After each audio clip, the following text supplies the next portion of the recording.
Hi, and welcome back to our Verified Showcase presentation here live in New Jersey. Back with me, Stacy Simon, Wilds and Weinberg. Greg Siener, Lok-N-Blok, Paducah, Kentucky. Greg, I first saw this product and I was amazed. It's amazing, but I know none of our viewers have seen it.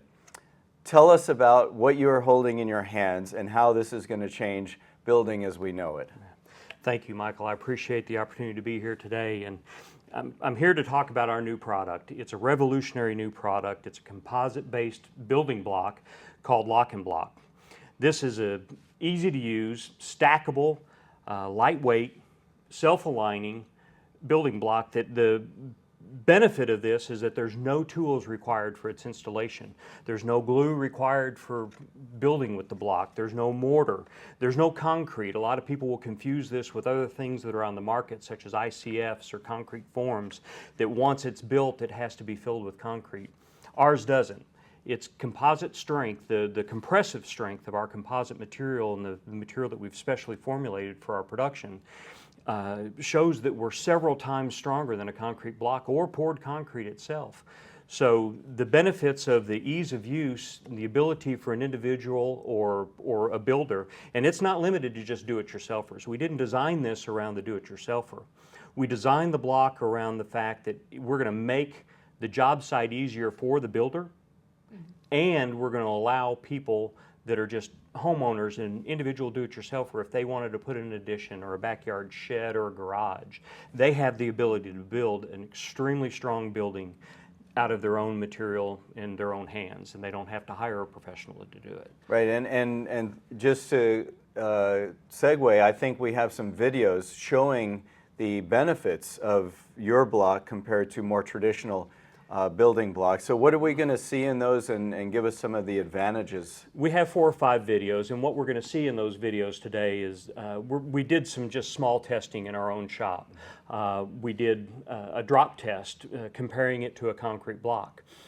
We've done a burn test that basically shows that once you ignite or hold a direct flame on the product, that it will extinguish itself after a second. We've done a sledgehammer test, where this is an extremely strong material, and we wanted to be able to show the difference between our product and other products that are out there, and we're comparing it against a concrete block in this case. And then we have a time-lapse video last that we took, and we started a project at the same. We had 3 different teams. We started building a corner wall build-up, basically 7 feet down each side with a window and a door in each one of the walls. We had a concrete block mason laying block. We had framers doing a 2x6 framed wall, and then we had our team building a Lok-N-Blok wall. We wanted to show how quickly one was versus the other. We also wanted to show how quickly they go up, how quickly we could actually take ours down, and it's something we'll talk about a little bit after the video.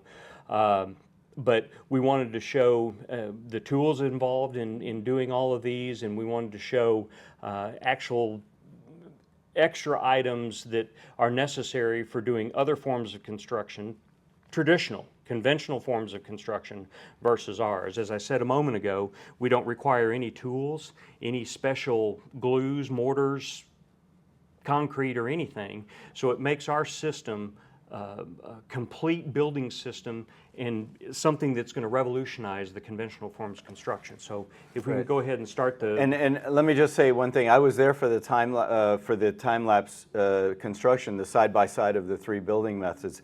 And I say, from my standpoint as a non-builder, to me it was extraordinary to see how quickly a team could put up a structure compared to the more traditional.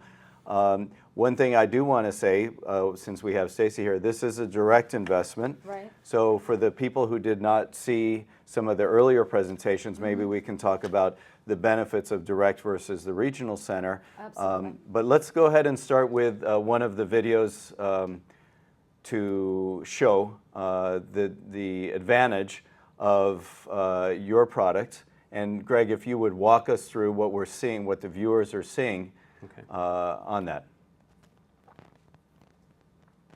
On this first test, we basically, from a height of 15 feet, we dropped our block, and as you could see in the video, it just basically tumbled. And you know, actually almost hit our cameraman. But on the second drop, we dropped the concrete block from the same height, from 15 feet, and as you can see, it shattered into hundreds of pieces, trying to basically show the nature of the strength of our product. The test that we have conducted so far shows that our product is roughly 10 times stronger than the design load of a concrete block. And the weight, talk about the weight. What's the weight of one of your blocks versus a mason block? Our block weighs only 6.5 pounds. As opposed to a mason block? As opposed to a lightweight concrete block at 38 pounds and a normal weight concrete block at 45. The way our blocks are going to be produced, they're actually going to be palletized with 4 blocks connected together in each row on the pallet. So one row of our blocks will be lighter than a lightweight concrete block. So reduction in job site injuries, the ability for laborers on masons' job sites to be picking up less and carrying less weight. So we're going to see a reduction in job site injuries for people that are using this over. And not only that, but the actual pad size for whatever you're building, whether it's a residential, commercial construction, with the decreased weight of the supporting structure, wouldn't that decrease the size of the pad? It's going to change the design loads on footers and foundations. As people build slabs for homes or slabs for commercial buildings, and they have to prep the site for the construction of the walls. When you're building it with other conventional forms of construction, you're going to have a lot higher weight in those walls. So by reducing the weight of the material that you're using, it also changes the sub-base buildup and what you have to do from the foundation standpoint. Good. Let's see some more videos showing the advantages. I'm not sure which one is first, but we have 2 burn videos. We have a very short one that basically shows what happens when a direct flame is pulled away from a wood framing material and from our Lok-N-Blok. So I think it's coming up here. All right. As you can see, we've got a direct flame. When the torch is pulled away, it takes roughly just over a second to extinguish itself. On the wood framing material, just a standard 2x4, we held the flame on the 2x4 for 1 minute, and after 15 seconds we removed the direct flame from the 2x4, and after 15 seconds it was still burning. The material that we're using for our block, it's considered a V2 plastic, which means after removal of any direct flame, it will extinguish itself within 60 seconds. What we were trying to show in the test is that it doesn't even take the 60 seconds to extinguish itself. It extinguishes in just over a second. So we have a material that's extremely safe in an environment of home construction or a commercial construction, office building. Unless it's under direct flame, it's going to extinguish itself whenever the direct flame is removed. And let's assume that you were able, that the flame or the heat source lasted long enough to actually put a hole in there. Once it's removed, do you think that it would still retain the structural integrity? Because of the design of the block, as you can see on the looking down at it from the top, you see several cavities and several cores. In plastics, it's the number of walls that you have in your block or number of walls that you have in your material that causes its strength. If you did have a direct flame that put a hole in the side of it, you'll actually drill through the side of this to install electrical boxes and other things into the wall, so you're not going to hurt the structural integrity of the block, the overall strength of the block, by putting a hole in the side of it. Good. So that's an important consideration. We do have the longer fire test that we can play, and it's basically a 2-minute video, so I'll continue talking through that. But it shows the entire length of time that we held the torch on the block, and then you can see the torch there in the video. That basically you see no change in the block as the direct flame is hitting it. We have a fiber material that's in our composite basically provides some of the strength and the creep resistance where the block doesn't, over a period of time, lose its shape. What you're seeing burn off here is basically the fibrous material that's on the surface of the block burning away. The plastic itself is not burning.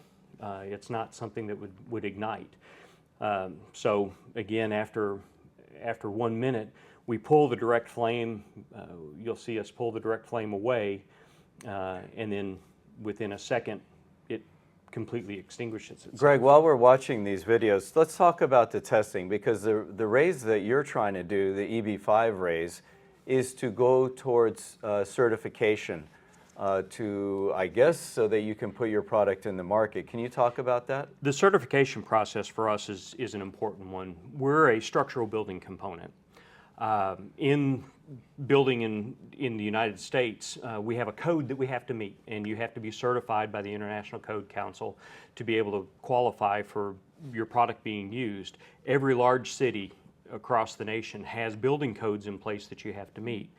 Our capital raise that we're looking for, there's a substantial amount right on the front end that covers our production tooling for us to be able to produce product, to be able to take to our testing lab, and then it'll take close to $1 million for us to finish the full testing of our product and certify the product for use in the United States. We've had a twist with our product. If you develop something new out of lumber, you would have a standard by which to go by. The fact that we were the first composite-based structural building product, we actually had to develop a testing criteria with the International Code Council to be able to test our block against to gain our certification. So in a ways, you're somewhat setting the standard for this new industry. We're basically setting the bar by which everybody else is going to have to achieve. Yeah. And we can't do that ourselves. We have to use an independent lab and an independent engineering firm to help us with that. So we partnered up with a company called Wisjeni & Elsner out of Chicago. A very well-known firm, I might add, for our viewers who may not know about engineering structural testing. Extremely well-known firm, over 75 years experience in engineering and structural engineering, 50 years experience in testing, independent testing of building products, and they're also a specialist in forensics. So if a building were to fail, if a structure were to fail, and especially if it were to cause a fatality, firms like Wisjeni & Elsner would come in and forensically decide what caused that failure.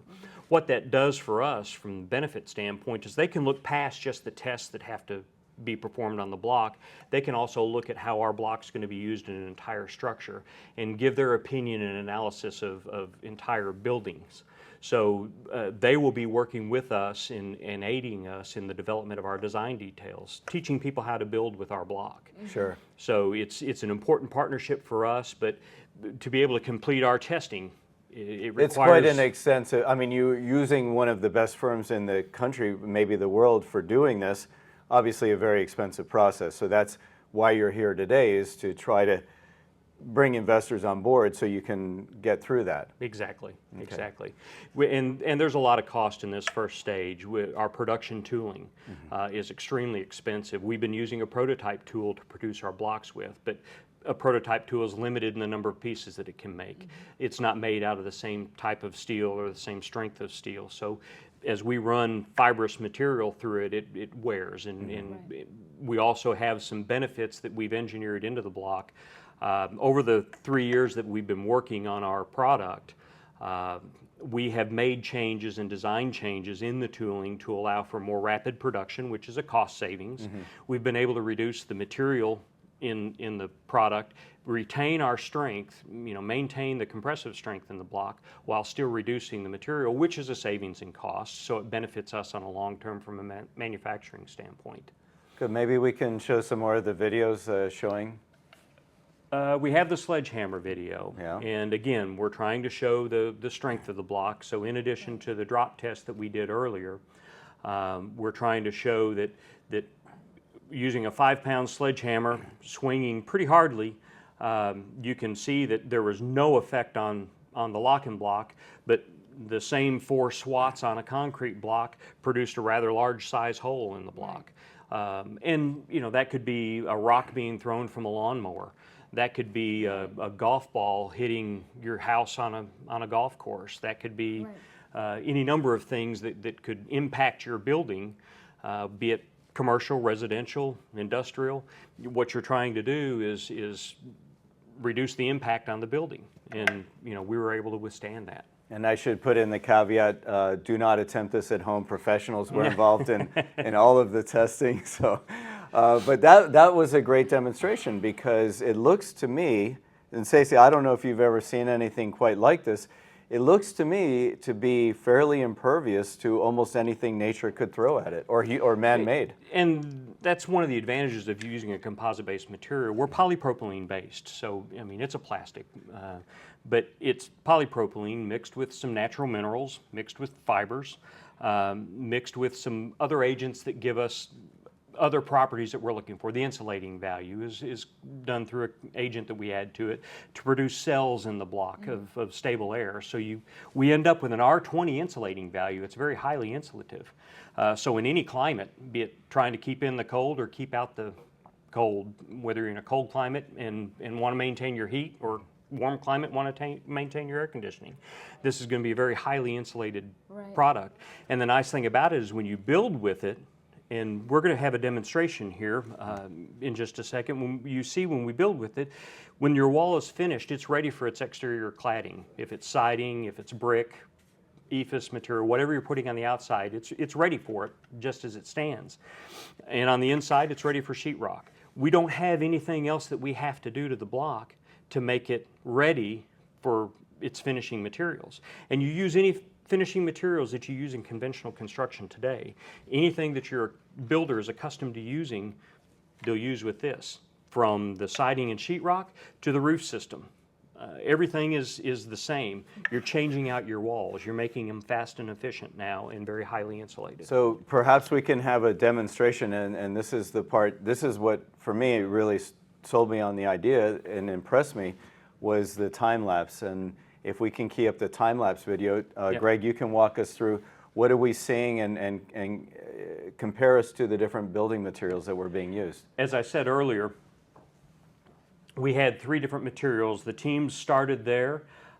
We all broke apart. We had 2 people on each team. Actually, the masons had 3 people on their team. We all started. We had the same plan that we were building to. We were building a corner wall unit, each one 7 feet 7-foot walls, 8 foot tall, with a 2.5-foot window by 3 feet on one side and a 3-foot door on the other side. As you can see, everybody started at the exact same time, and what we were trying to show is the time savings of our product. And right now, the Lok-N-Blok wall is complete. The wood-framed wall, there's still some material being put in. The house wrap was being put on, and the insulation still had to be put on the inside of the wall to make it an equal wall. And as you notice right now, they just finished with the framed wall, and they took down the Lok-N-Blok wall. So the time it took to construct and deconstruct the Lok-N-Blok wall was equal to the time it took just to construct the framed wall. So we show about a 50% savings on our wall, on the Lok-N-Blok wall versus the framed wall. And then, of course, when we get done deconstructing the Lok-N-Blok wall, the masons still had about 2 hours left. So we showed about a 70% time savings over a masonry wall. And these are basically the conventional forms of construction that are most widely used today in residential and very light commercial buildings. Insurance offices and things. Let's go to the EB5 prospects for this project. How many employees do you anticipate having at sort of the beginning of the project? Because you're going to start to raise, you need your initial raise to create tooling. So how many employees do you anticipate being able to account for in that phase of the project? In the very first phase of the project, while we're going through the testing and developing our tooling and getting that finished through our certification, we're going to start out probably with around 15 to 20 people. That's our anticipated goal, but it's going to grow rapidly. As we begin to finish our tooling and have our certification, we have shown this to builders. We've actually introduced this at the International Builders Show 3 years ago. So we have a pretty large mass of people that are interested in our product. We don't have any orders yet and probably won't until we have certification. But because of the people out there that have already seen it and the phone calls that we get on a regular basis of people wanting to purchase the product, our sales staff is going to immediately begin to grow. And the backroom staff of the accountants and the people handling the administration side of it. And these are full-time members And these are of staff? full-time. And how much do you anticipate raising on the EB5 right at the beginning of the project? We would like to raise $8 million through EB5, and we're looking at a total of 240 employees that we're going to generate in the next couple of years. So we're looking at 15 employees per investor, because we are a TEA. We have been designated. We're both in a rural area and a high unemployment area. Where are you located? We're located in Paducah, Kentucky, which is on the far western end of the state. So it is a rural area. Our population of Paducah is less than 25,000 in the city proper. Less than 20,000? 25,000. Okay. And our unemployment rate in the area for our office, where our office is located, in our warehouse, we have a double-digit unemployment rate in that area. So we meet both the demands of the rural area and the targeted unemployment rate. And we have worked with the Cabinet for Economic Development in Kentucky. We have received our TEA designation letter, and continue to work with them to know where we stand with our TEA to ensure that we continue with our TEA designation. Unfortunately, in the last couple years, we've not only lost population in Paducah, but we've also increased the employment rate in the area where our plant is located. So this is going to provide some jobs for the Paducah area that are much needed. That's the purpose of the program, That's right? the purpose Yes, of the exactly. program is. Michael mentioned at the very beginning that this is not a regional center. There's no designation. You are a direct employment. So all of your employment will come directly from the company. Correct. You will employ 10 at least employees per investor. You will designate, your business plan designates 15 positions per investor directly in the company. Correct. That's not including anybody creating the company or building the Correct. manufacturing plant, anything like that. We're not including any of the ancillary jobs that are created, because our manufacturer has a large amount of jobs. We use a contract manufacturer, and we plan on using contract manufacturers across the U.S. to satisfy the demands in the different markets. But we're not including any of those employees as part of our job creation effort, although they have already targeted employment increases once we start our production with them. And what percentage of the capital stack do you see EB5 funds accounting for?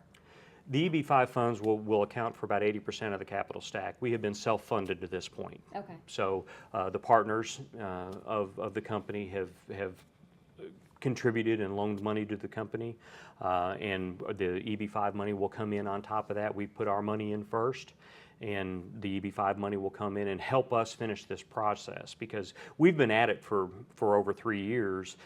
This is about the 5th generation of the block from where we started with all the partners together. And we've developed the product itself in changed design. We've changed material components. We've changed tooling multiple times, and we've gotten to a point where we're really past the prototype stage. We are at the production level right now, but in order to get into the production tooling and get into producing product and finish the testing, right? We need this raise to be able to go get us to the next level. To go to the next level. Are you prepared? Oh, I'm sorry. No, go ahead, Stacey, Are please. you prepared for the possible increase in EB5 funds? Let's say the funding, even for a TEA, moves to $800,000 per investor. Are you prepared within your business model to adjust for those numbers? We certainly can adjust for it, and it wouldn't be our intent to raise any more than the $8 million for what we've targeted through our business plan and our cash needs.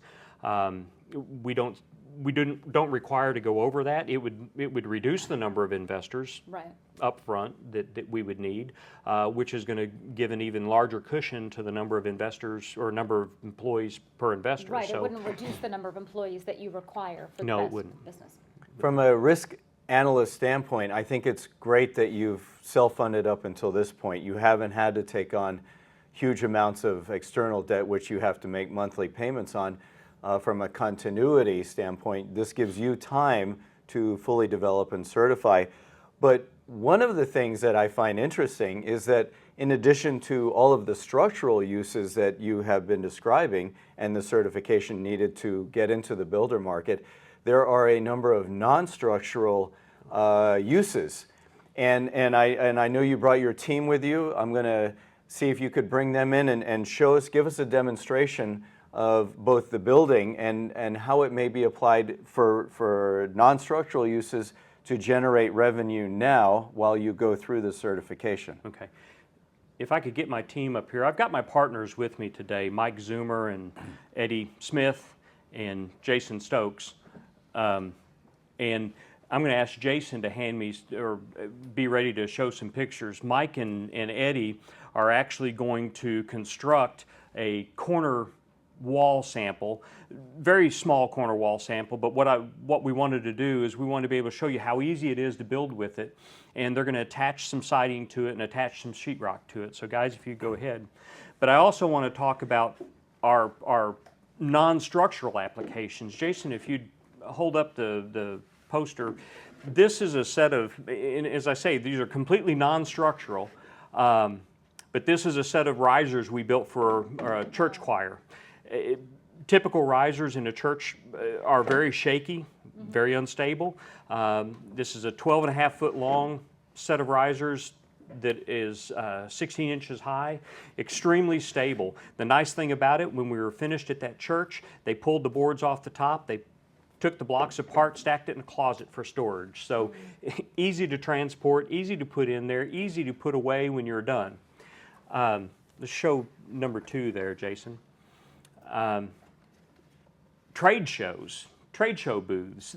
The walls around a trade show are not structural at all, but people need to be able to secure pictures and posters and things like that. And generally you have curtains that have steel rods at both ends. If you've ever worked a trade show, if you've ever stood in a booth at the trade show, you understand the lack of structure that there is. This is a photographer that came to us, had seen our product and asked if she could build her trade show booth out of our product. We took the product down there, we stacked it up, took us about 15 minutes to put it up for her. She was able to hang pictures, hang curtains, hang lights. She had a tremendous trade show booth. When she was done, we unstacked the blocks, put them back in the car, and took them back to the shop. So it's something, it's an application that can be used for the product, a very good application that can be used, but yet it's not structural in any way. Number 3 and number 4 show both of them. That's actually a finished picture of the wall that was built up in the time lapse. But again, the reason I show this is for the last picture, picture number 4. Jason, if you hold up the next one, we've identified that even in the condition that we are right now, without our product certification and testing, there have been a substantial number of natural disasters in the world. Just recently with Hurricane Matthew coming through the Caribbean and South Florida and up the East Coast, we realized the number of people that have a need and require temporary housing. Not something that's long-term, not something that they live in for the rest of their life, but something that is stable and secure and strong enough to sleep in and protect yourself in. And so we've developed a disaster relief effort where we're coming up with shelters that can be quickly built, rapidly deployed into those disaster-prone areas. What you see in that picture right there took 1 hour and 15 minutes to build. So, and it all comes on 2 pallets. 2 pallets show up on the back of a truck, and a family can build something that they can live in the event of a natural disaster. As I was watching the news and watching the building products being deployed in Haiti after they were completely devastated, I thought to myself, how great it would be if we could load pallets of our product and ship it there and construct. They're not code. They're not.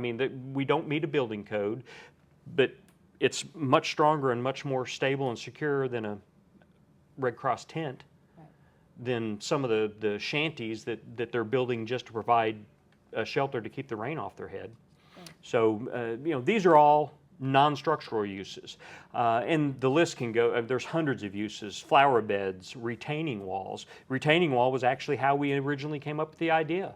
Of my partner, Mike, he and I were building a retaining wall at my home, and we thought to ourselves, if we just had a big old block that we could use, it'd be a whole lot easier to stack it together.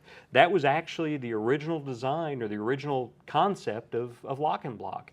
And it was just providing ease of use and the ability to stack something together and still have something strong and secure when you're finished. So Greg, I noticed here that the guys put this corner section together, no tools required, and no mess. We saw in the time lapse when they were cutting the concrete, you could see all of the film equipment, everything, the dust that was everywhere. Even in the stick frame construction, you had material that you were using, multiple tools.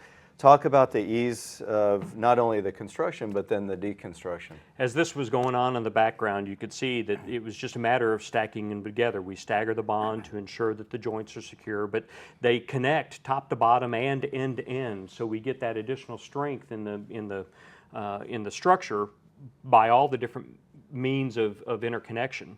Now that it's built up, you would typically, as you saw in the time lapse a while ago, you put a top plate on the wall and you tighten that entire wall down, and you want to think it sandwiches everything together, just squeezes everything tight.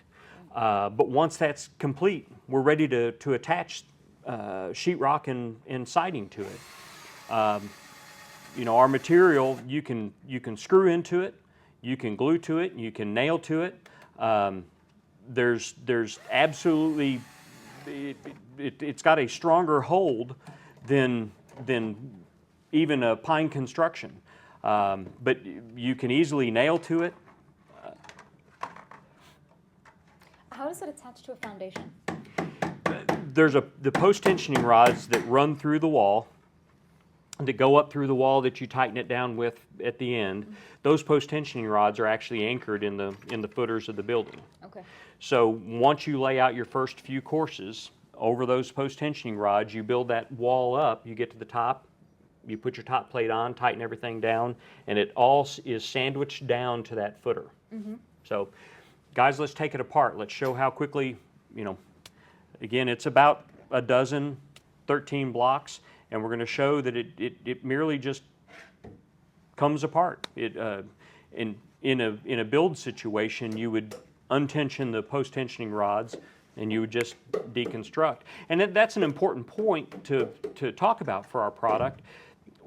In housing and construction today, in commercial construction, industrial construction, there's times when you want to change your building. You want to add an addition, or you want to move walls.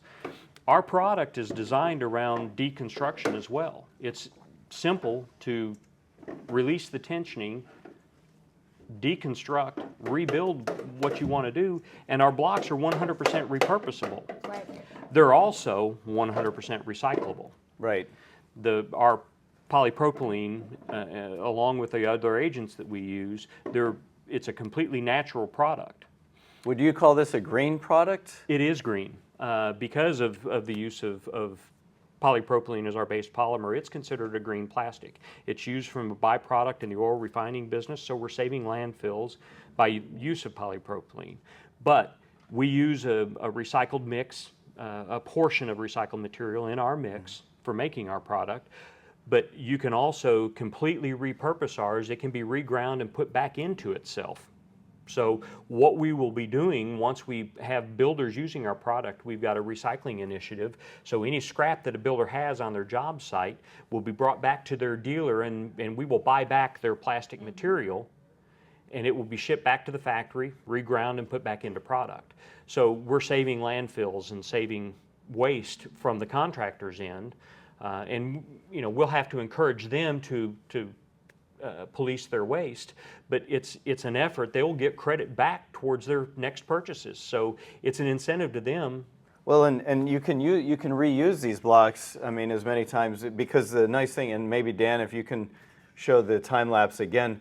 When you deconstruct, you can take it back in the same truck you brought it in, if it's there for a day or a week or 10 years. Well, everything that you see that we've built, stage, the backdrop, that temporary housing, we've done several other things. We only have about 1,500 blocks right now that we can use. Until we get to this next stage with our tooling and our production, we only have approximately 1,500 blocks. So all the things that you see have been built by the same batch of blocks. We build something, we take it down, build something else. So you're already reusing, and the interesting thing about this video is that when you had to deconstruct the other structures, the wood frame and the masonry, it was, I'm assuming, a very messy process. You're tearing it up. Right. And you know, there are people that deconstruct wood frame walls and try to retain the lumber. and reuse the lumber. There's an extremely large amount of work involved and labor involved in getting that done. The concrete masonry walls, you're basically tearing them down. They're not reusable. It's messy. It's messy. It's messy. Now, talk about the market. About what do you anticipate the market to be? What is your projections in terms of cost and revenue? The hard part about what we're doing is that it's so revolutionary and so innovative. We can't say we're going out and we're going after the concrete block market or we're going after the frame market. Right now, the construction industry is hundreds of billions of dollars a year, and we're going into that market. We're replacing every form of conventional construction out there could be replaced by Lok-N-Blok, whether it's poured concrete with rebar reinforcement, whether it's steel studs, whether it's wood studs, whether it's concrete block. ICF, would you compete with ICF? We compete against ICF, and yes, we're a replacement for them. So our market is so huge. To stand back and you know, we have made projections, and our initial projections were actually based on the concrete block market accounts for 4% of the overall building market. We actually based our projections in year 3, we account for 10% of the concrete block market. That doesn't even take into account the wood frame that will replace, the steel studs that will replace, or anything else. We're looking at a very small segment, and we're cash flowing ourselves after 18 months. From the time our certification is complete and we can begin sales, we'll begin cash flowing in 18 months. Can I bring this back to EB5 for a moment then? Sure. At what point in time do you anticipate having the 240 employees in place? Does it take until you've got 10% of the market, or are those employees in place prior to that? They'll be in place prior to that. How soon do you anticipate the 240 employees? We anticipate having 240 employees by end of year 3. Okay, so your raise will be slowly over the course of 3 years, so that your employees are in place for your investors slowly as you move along time and the company Exactly. expands. Is this because you're anticipating both a non-structural market as well as a structural once the certification? By the way, how long does the certification process take? Certification process will take about 6 months following the completion of our production tooling. We anticipate that if we can raise the first $1.5 million through the EB5 and get our tooling produced, that hopefully by June of next year we'll have our certification process complete, and we will be out marketing our product and creating projects. And our hope is that, you know, all these contractors that have expressed interest in the past, we'll go to them and ask them to partner with us so we can use those projects to show other people the use of the product. Let's break this down a little bit for the EB5 contenders out there, for people Okay. who might be interested. So in year 1, you need to raise the money for tooling. You're going to raise $1 million and put 2 investors in place, let's say.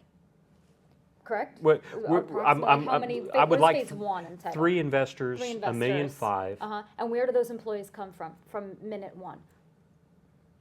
For those investors, you're anticipating 30 employees. Exactly. Over the course of Over the course some of- time, Over the course 2 of years. the- say. Right, and Year it's the tooling process through certification, am I correct? Correct. So in those 30 employees, where are those 30 employees going to be placed? And in what sections of the business? Are they sales, are they tooling, are they certification? In the first year to year and a half, the probably 30% of them will be administrative, will be clerical and working inside the building. The rest of them will be marketing. The other 70% will be marketing and sales. They will be outside on job sites with engineers, with architects. The goal is to get, we're a specified product. In other words, somebody's not going to just get up one day and say, oh, I'm going to build my house out of Lok-N-Blok. It's going to take their architect telling them, I think this product is good. Okay. I think this product is durable. I think this product is something we need to consider for your project. So with that in mind, our sales team and our marketing team will be working directly with engineers, architects, and builders to get specified, to become specified in their projects where the people want to use Lok-N-Blok over other forms. So through that time, we're going to be heavy on the outside sales and outside representation. And this is all pre-certification, pending certification at this point. It will be during certification. During certification The first 6 months will be pre-certification, but after 6 months, when they You'll go be to the certified. field, they'll be able to take an order. If there's, Okay, you'll if be there's, certified. Right. Okay. So you have a smaller workforce at that point. You have 3 investors. You have 30 employees at least. Now take me to phase 2. Now you are certified. You are taking orders. Everybody wants to use Lok-N-Blok. As you said, let's say it's just 10%. Let's be conservative for the moment. 10% of the masonry industry moves over to Lok-N-Blok. How many employees do you anticipate adding in that phase? And how many investors can you bring on? Because your manufacturing will rise greatly. Manufacturing will rise greatly. Sales will rise Right. greatly. Inside customer support for processing those orders, taking the orders from the field representatives and the dealers and distributors, because after we're certified, we'll be setting up dealers and distributors to handle our product. Building products are sold on a 2-step basis in the United States, so we'll be working with them to establish retail outlets or outlets for our block around the nation. So our inside support staff will begin to grow exponentially at that point to be able to support all those field personnel and the dealers and distributors that are working for us that aren't our employees, that are out there selling our product to the public. And those things happen at the same time. You'll need the money to increase the manufacturing to buy supplies, and you'll need the staff to actually manufacture and sell simultaneously. So Exactly. those 2 things will rise. And we see ourselves going, I say we're looking at 30 to 40 employees in that first year where we're becoming certified.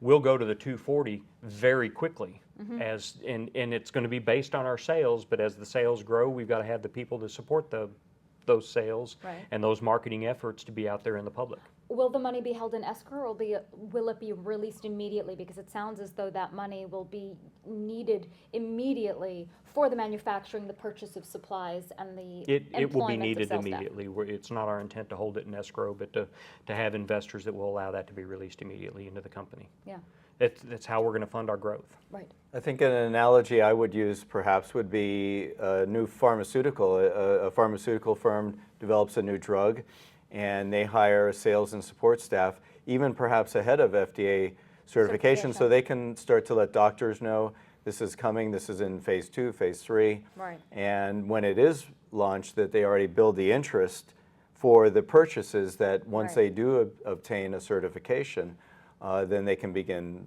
selling. Right. So you don't want to wait until certification Right. to begin selling. You want to start to pre-build interest in the market because, Greg, you have really not seen anything that you think the block would not pass based on standards of construction. Our tests to date, and I'll put it in the words of the person responsible for our testing with Jenny and Elsner. The project leader for that indicated we are past the point with your testing to prove whether or not it's going to work. We're now having to prove how to design with it. How are we going to build with it? How you're going to tie roof systems in, commercial roof systems, how you're going to install commercial doors. All those things that are part of the build process that our block has to work into. That's what we're now in the rest of the testing will prove is how to do those things. We'll complete our seismic testing, our hurricane testing, our tornado testing. So all those things that will add to how we design with it and how builders can actually use it are where we're at now. So we're proven, we've tested enough to know that it's a proven product. It will work. It will meet or exceed the standards of other conventional forms of construction. And to point out something that you said a while ago about reaching certification and beginning to sell, the way the building code is written in the U.S. is once you pass your tests, and until you get your certification, you still have the ability to show your test results and show that you meet or exceed the other standards. We can begin to sell as soon as our tests are complete. Okay. We don't have to have the ICC stamp to start selling. We just, at that point, we would have to provide, if a builder wanted to use Lok-N-Blok, then we would have to provide him our test reports, all of our raw data that we... As they're produced. As they're produced.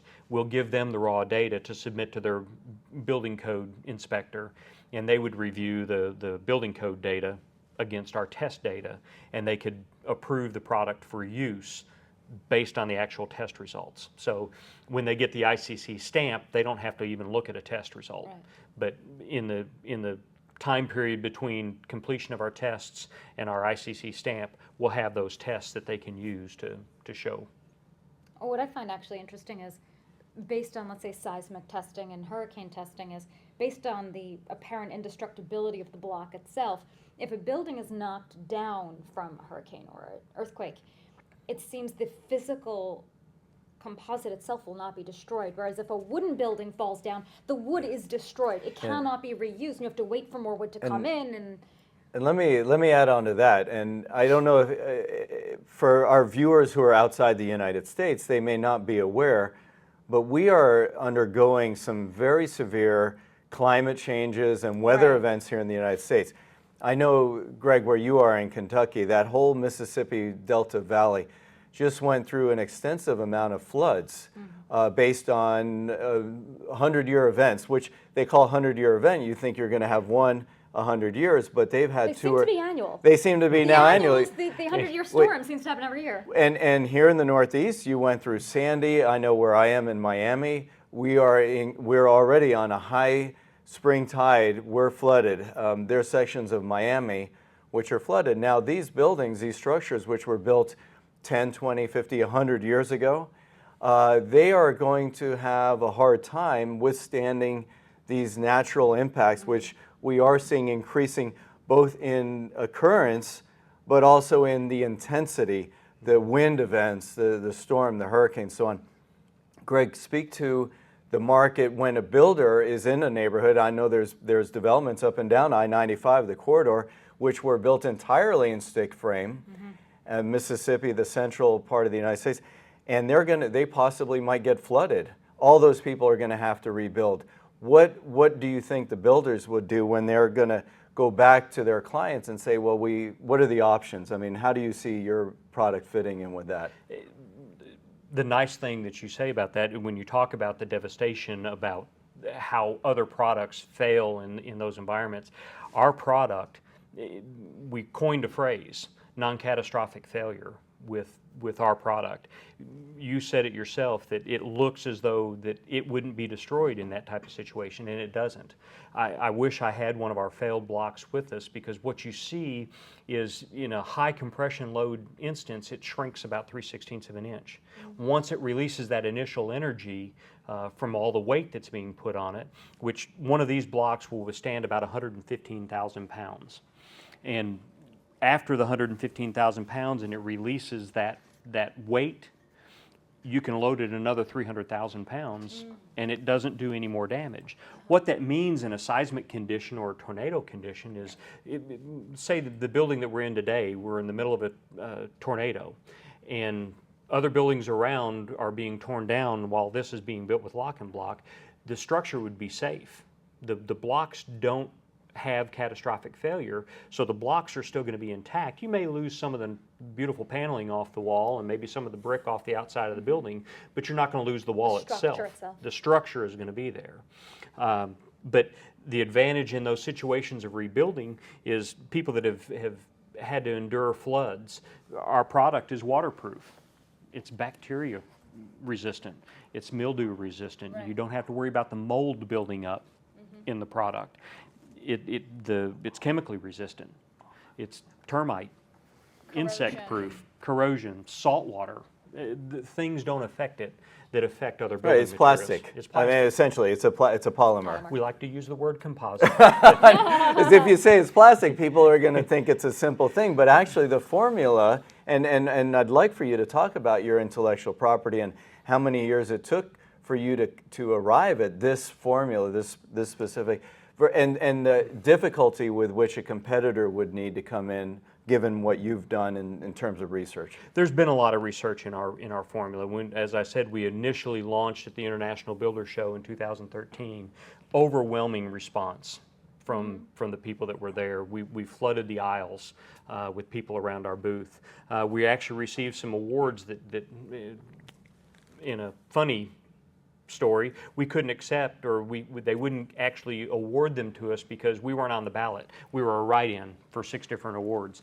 But the advantage being, people saw this and recognized this as something truly unique.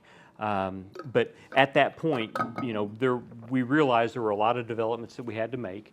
We improved the material that we were using. We increased we put some additives in it to increase the moldability of it, which made it faster to mold.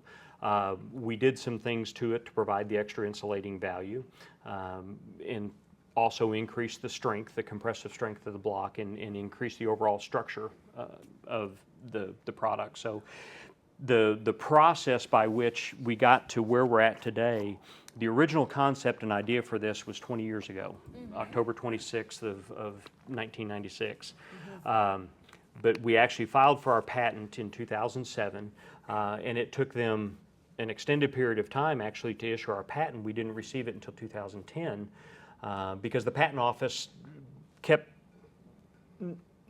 Querying. asking questions about why we didn't have room for concrete, why we didn't have room for rebar, why we weren't providing those additional things that are required from an engineering standpoint. And it took my patent attorney to actually sit down at the patent office with the reviewer and say, you're going past what you need to be doing. Is this an original idea or not? Because we have engineered something that doesn't require those things. You have to think past. Our whole concept with our company has been thinking outside the box. Making something that's easy to use, that's structural, that anybody, whether it's a professional builder that's been in the trade for 50 years or it's the individual that wants to put up that backyard shed, you can use a product that's easy to use and has the ability to understand and grasp what they need to do to build something strong for themselves. Let me go back one more time to EB5 world. With regard to risk, this money is clearly at risk. You are not guaranteeing the refund of any of the funds to investors, the return of funds to investors. But tell me about your exit strategy at the end of all of this. You have an investor, they invest with you after a certain amount of time. Green cards are issued, everything is closed out. Is there an exit strategy? Is there a way for an investor to leave if they want to at some point in time? Oh, certainly. It's our plan that after 5 or 6 years to be able to pay out the investors. We want to be able to pay out the investors, and we want to continue the company ourselves. We all have children that we hope that will step in our place one day. Right. But they're, we're a small fish in a big pool. There will be opportunities, I'm sure, when our product hits the market for selling our company. There will be opportunities for somebody else to come in and buy our intellectual property from us. But it is our intent to operate the company. We feel like we are going to be extremely profitable. We feel like we're going to be with our product and with what we're doing, that we're going to hit the marketplace and we're going to be very strong because of such a revolutionary and amazing new product like Lok-N-Blok. So it's our intent to be able to raise enough cash through cash flow of the business to be able to pay back our investors in 5 to 7 years. And do you have a redeployment plan? Let's say you have a Chinese investor who is stuck in a quota backlog and the process is taking a bit longer. Do you have a plan to redeploy some of those funds to continue using them for a certain amount of time? We certainly do, yes. One, and I'm going to leave this with this one thought, perhaps. Stacy, I know you have clients from all over the world. Yes. Dozens of countries. One of the interesting things that Greg and his team had mentioned to me when I was visiting in Paducah was that we know this is going to be difficult for you to raise the capital since you are so non-conventional. You're not another hotel, you're not under a regional center, people don't know about you. One of the things that, Greg, you had mentioned was possibly working with a foreign investor who may want to license or distribute your block in their home country, say in Russia, Brazil, India, areas which could use a more economical, stronger, faster way to build that doesn't need technical expertise. Can you talk and address this really to Stacy and other immigration attorneys who may be watching, or potential offshore investors who may think this might be a bit more risky than their standard EB-5 investment? However, the thought of perhaps being able to represent your product in their home market, explain that, what your thoughts are on licensing, distributions. We've entertained a few individuals who have contacted us about licensing opportunities. We want to see our product a worldwide product. That's our goal. Our intent as a company is to operate, manufacture, and sell within the United States. So any opportunity that we have to work with somebody outside the U.S., we would welcome the opportunity. We're looking to broaden the scope of what we do. We want to do it through a licensing arrangement where they will license the tool from us. We will share our technology with them and our developments and all the additional products. This is not the only product that we have in line. We have a non-structural block with a wider opening in the center cavity to be interior non-load bearing walls. Mm-hmm. We have clear plastic that we'll use to make a window if you want to create a window in a warehouse or something. Something light could come through without actually like, being an opening. Right, mm-hmm. Greenhouses. Right. We've had somebody inquire, can you use this for a greenhouse? In Colorado or California, perhaps? If you could make it out of clear block. So we have angles, we have other designs that are on the table, in addition to ancillary products such as joist hangers, rafter straps, hurricane straps, brick ties, things that would be manufactured by other people that would use the dovetail design and the interlocking nature of our block to have other products that can lock in with it and build it for our system. Mm-hmm. As for licensing standpoints, we would share all that with them. You know, as we have somebody private label or private manufacture something for us, they would have the benefit of that as we produce it. All of our additional products, as we develop those, they would have the rights to those products as well. There would be tooling costs involved, of course, but they would have the right to be able to produce all those additional products mm-hmm. if they wanted. So, you know, the idea for a licensing standpoint is just going to benefit our company to get our name and make it a worldwide household trademark. Lok-N-Blok, designing a better way to build. Not only that, but you could generate some revenue through these license agreements without actually having to be certified. It would certainly, right. Yeah. And there's several countries around the world that don't have building codes like the U.S. has. So the ability that they have to license the product, be able to produce and begin building with it today, if they licensed and had the ability to manufacture, they could begin selling and manufacturing product today. And I know, Stacy, you've had clients who've asked you, they see some of the investment opportunities and they ask, how can I be a part of that? This might be an idea. You could say, well, there may be some way you could invest, get your green card, and also earn some revenue at home through your distribution channel. And your clients are very well connected. This may generally, yes. Yeah, this may work for some of the clients who want to not only just be a passive investor in the U.S. EB-5 application, but also maybe have some sort of active place in the market to do something with their investment where they could actually profit back home through a license agreement. Right, and when you're not a regional center and it's a direct investment, they have more opportunities in that sense. Nice, nice. Stacy, any other questions for Greg? I don't think so. Business plan is, I suppose Mike looked at it and. Yeah, and for all the investors and attorneys out there, we have the documents. We're going through the verification process right now. We've done several site visits to the plant. We've met with their toolers and their die makers, and this is a real deal. Seeing is believing. You could see the block here. Greg, if anybody is interested, would like to know more, would actually like to see the block, speak with you, how do they get in touch? We have a website, LokNBlok.com, LOK-N-BLOK. But Mike has all my information, and if you contact Mike, you could certainly get in touch with us. We'd love to sit down with you. We'd love to host you in Paducah. We have a nice, quaint little community that we'd like to show you around, and we're proud of our facility and proud of what we're doing, and feel like we've got something that is extremely worthwhile for the world.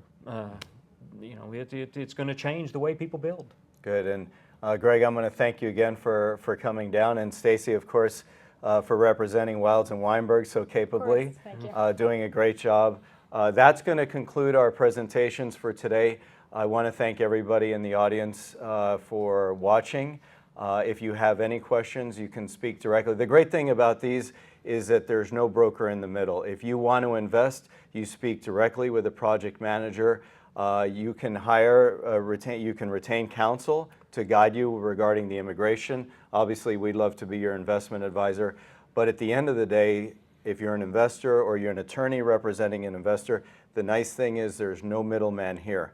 You speak directly to the project manager if you have any questions related to their investment, their philosophy, their exit, their job creation. Right. You can ask them directly. You can rely on your counsel to give you second opinions, or an investment advisory firm like we are. So with that, I'm going to conclude our broadcast from New Jersey. Thank you all for attending, and we wish you all the best of luck, regardless of what investment you choose.